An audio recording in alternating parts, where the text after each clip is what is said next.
میں مجاہد حسین رضوی استاذ دارالعلوم غریب نواز الہ آباد درجہ رابعہ کے متعلمین سے مخاطب ہوں اور شرح جامی بحث اسم کا درس دینے جا رہا ہوں۔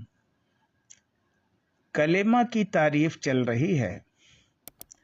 کلمے کی تعریف میں اب تک جو بات آپ نے سنی ہے وہ یہ ہے کہ کلمہ وہ لفظ ہے جو کسی معنی کے لیے موضوع ہو۔ موضوع ہونے کا کیا مطلب ہے اور معنی کی حقیقت کیا ہے اور اس سے مراد کیا ہے، اس کی تفصیل آپ پڑھ چکے۔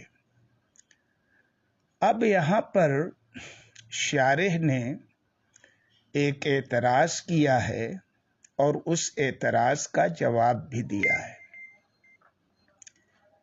اعتراض یہ ہے کہ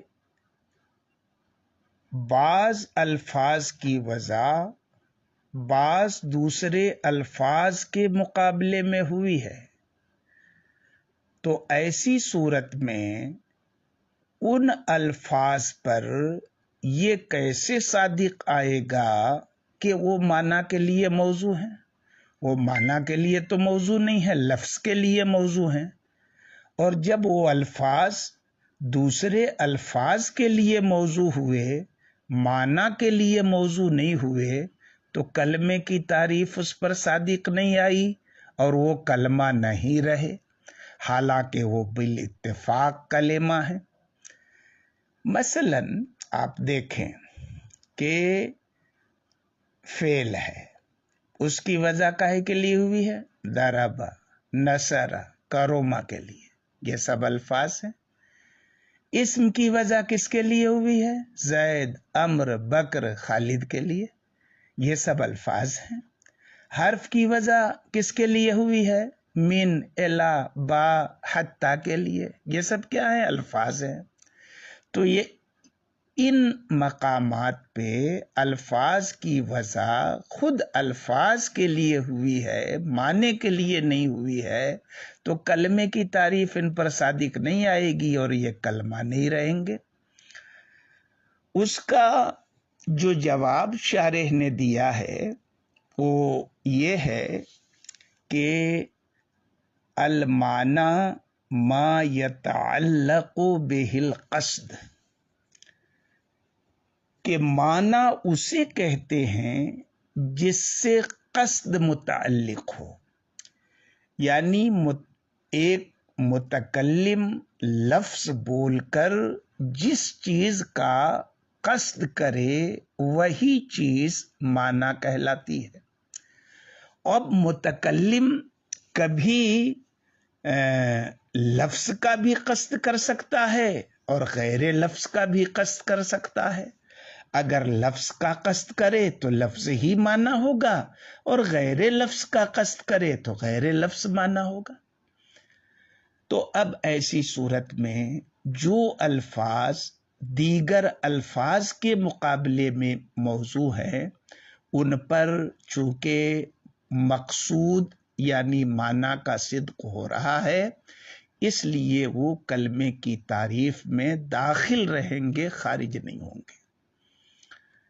اب ایک یہیں پر اور اعتراض ذکر کیا جا رہا ہے، حالانکہ اس اعتراض کا محل آگے ہے، مگر ابھی جو اعتراض آپ کے سامنے پیش کیا گیا نا، اس کا اور اس اعتراض کا ایک واحد جواب بھی ہے، اس لیے یہیں پر اس اعتراض کا بھی ذکر کر دیا گیا، حالانکہ اس اعتراض کا تعلق کلمے کی تعریف میں جو مفرد کی قید لگی ہے اس سے متعلق ہے، اور ابھی مفرد آیا نہیں ہے۔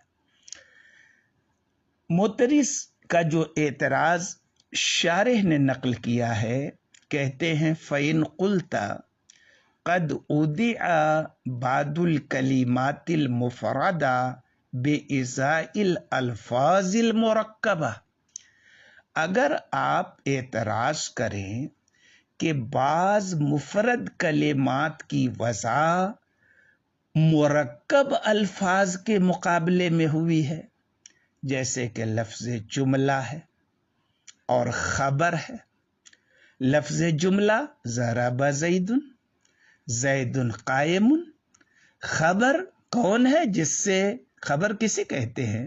جس سے ایک شے کا ثبوت دوسرے شے کے لیے یا ایک شے کی نفی دوسرے شے سے سمجھ میں آئے، یہ نہ خبر ہے۔ تو اب جملہ جیسے ضرب زید یا ایک خبر آپ دیں زید قائم یا جاء زید، قام زید، ضرب زید، تو یہ سب الفاظ مرکبہ ہیں۔ جملہ ان کے مقابلے میں موضوع ہے، خبر ان کے مقابلے میں موضوع ہے، تو ان کو کلمہ نہیں ہونا چاہیے تھا، جملہ کو اور خبر کو، کیونکہ ان کا معنی جو ہے وہ مفرد نہیں ہے۔ اور آگے کلمے کی تعریف میں یہ بات آ رہی ہے کہ کلمہ وہ لفظ ہے جو معنی مفرد کے لیے موضوع ہو۔ تو ایسی صورت میں جب اس طرح کے الفاظ یعنی جملہ خبر جیسے الفاظ معنی مفرد کے لیے موضوع نہیں ہوئے تو ان پر بھی کلمے کی تعریف صادق نہیں آئے گی اور کلمہ ہونے سے یہ نکل جائیں گے، حالانکہ یہ بالاجماع اور بالاتفاق کلمہ کے افراد ہیں۔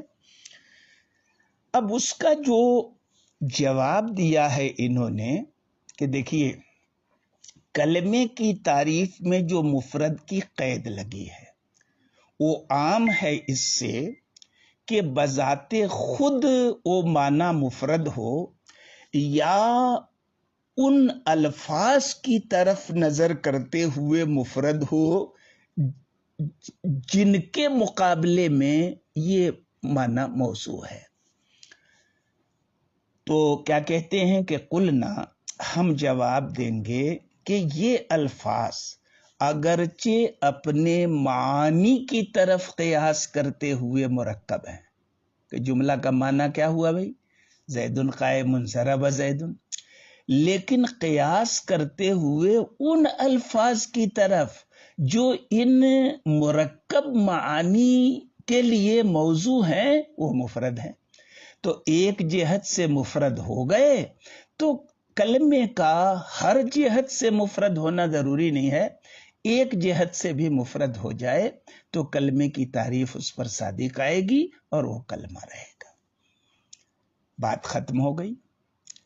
اور کہتے ہیں کہ ان دونوں اعتراضات کا ایک جواب ایسا ہے جس جواب سے یک بارگی دونوں اعتراضات کا جواب مل جائے گا۔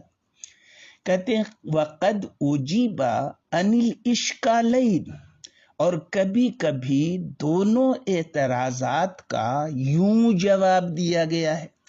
کیسے جواب دیا گیا ہے؟ بِأَنَّهُ لَيْسَ هَاهُنَا لَفْظٌ أُدِعَ بِالْإِضَاءِ لَفْظٍ آخر، کہ یہاں پر کوئی لفظ ہے ہی نہیں سرے سے جو دوسرے لفظ کے مقابلے میں موضوع ہو، کہ اس لفظ کے مفرد ہونے یا مرکب ہونے کا آپ سوال کھڑا کریں۔ یہ میں ترجمہ نہیں کر رہا ہوں، مفہوم بتا رہا ہوں جواب کا۔ کہتے لیسا ہونا لفظ، یہاں پر کوئی لفظ نہیں ہے ایسا وَدِعَ بِإِضَاءِ لَفْظٍ آخر جس لفظ کی وضع دوسرے لفظ کے مقابلے میں ہوئی ہو، کہ اس لفظ کے مفرد ہونے یا مرکب ہونے کا سوال کھڑا ہو۔ کہتے مفردن کا نہ ہو مرکبن، جب لفظ کی وضع لفظ کے مقابلے میں ہے ہی نہیں، خواہ وہ لفظ مفرد ہو یا مرکب، تو کس کے مقابلے میں ہے بھائی لفظ کی وضع؟ کہتے ہیں بل بِإِضَاءِ مفہوم کلی افرادہ الفاظ، بلکہ لفظ کی وضع مفہوم کلی کے لیے ہوئی ہے۔ لفظ کی وضع مفہوم کلی کے لیے ہوئی ہے۔ ہاں، اس مفہوم کلی کے افراد الفاظ ہوتے ہیں، اور لیکن لفظ کی وضع کس کے لیے ہوئی؟ مفہوم کلی کے لیے ہوئی، اور اس کا معنی ہونا طے ہے۔ اچھی بات ہے۔ جیسے کہ لفظ اسم ہے، فعل ہے، حرف ہے۔ اسم کی تعریف آپ آگے پڑھیں گے۔ ایک مفہوم کلی کے لیے موضوع ہے کہ اسم ہر وہ کلمہ ہے جو معنی فی نفسہا پر دلالت کرے اور اس کا معنی وضعی اعتبار سے تینوں زمانوں میں سے کسی ایک سے مقترن نہ ہو۔ یہ مفہوم کلی ہے، اس کے لیے موضوع ہے۔ مفہوم کلی کے لیے اس کے مصداق جو ہیں یہ الفاظ ہوتے ہیں، زید کہیے، عمر کہیے، بکر کہیے۔ فعل کی وجہ بھی مفہوم کلی کے لیے ہوئی ہے، لفظ کے لیے ہوئی نہیں ہے۔ فعل کا مفہوم کیا ہے؟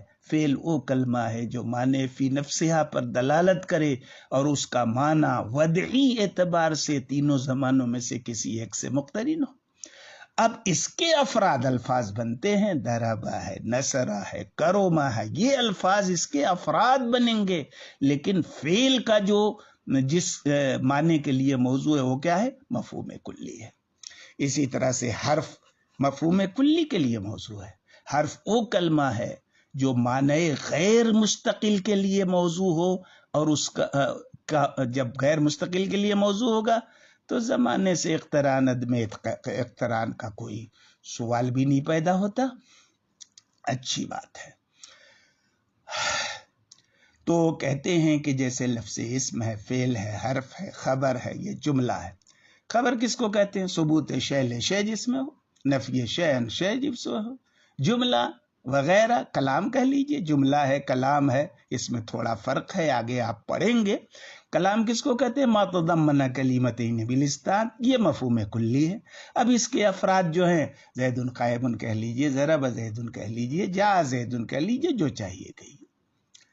اب یہاں پر ایک بات کہتے ہیں کہ جواب میں آپ کا یہ کہنا کہ الفاظ کی وضع الفاظ کے لیے نہیں ہوئی ہے بلکہ مفہوم کلی کے لیے ہوئی ہے، آپ کی یہ بات ہر جگہ تو چلے گی مگر ضمائر میں نہیں چلے گی۔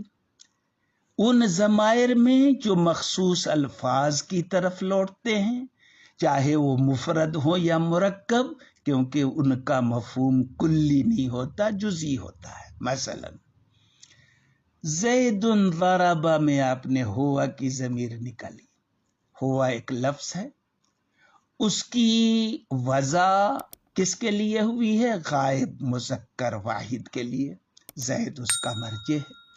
اب سوال یہ پیدا ہوتا ہے کہ ہوا جو ایک ضمیر ہے، یہ اس زید ضربہ میں تو ہوا سے مراد کیا؟ مفہوم کلی ہے؟ نہیں، طے ہے کہ زید ہے، زید ہے۔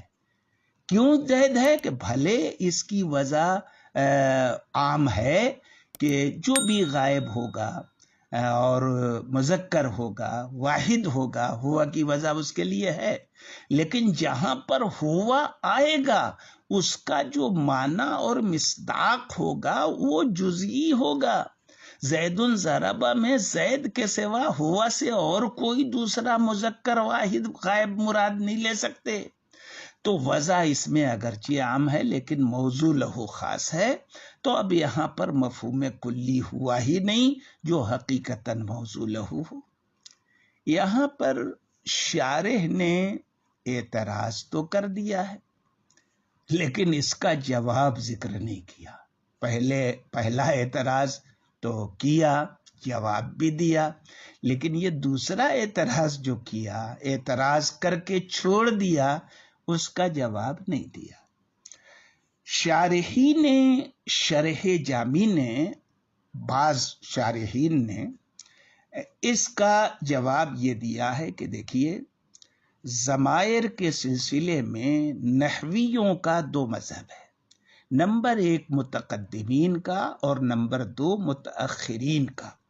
متقدمین کا مذہب یہ ہے کہ ضمائر کی وضع مفہوم کلی کے لیے ہے، ضمائر کی وضع مفہوم کلی کے لیے، ان کا موضوع لہو کیا ہے؟ مفہوم کلی، لیکن ان کا استعمال جزئیات مخصوصہ میں ہوتا ہے۔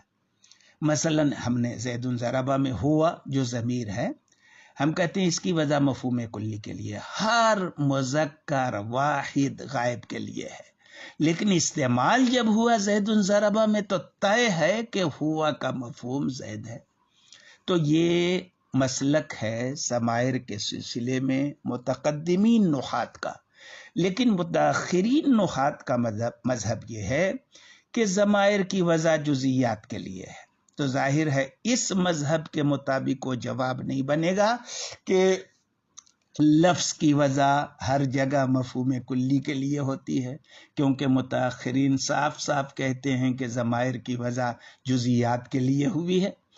تو اب ان کا جواب دینے والوں کا کہنا ہے کہ جو جواب دیا ہے اجیبہ عن الاشکالین سے شارح نے، وہ متقدمین نحات کے مذہب کی بنیاد پر ہے، متاخرین کے مطابق نہیں ہے۔ بس انشاءاللہ آگے کل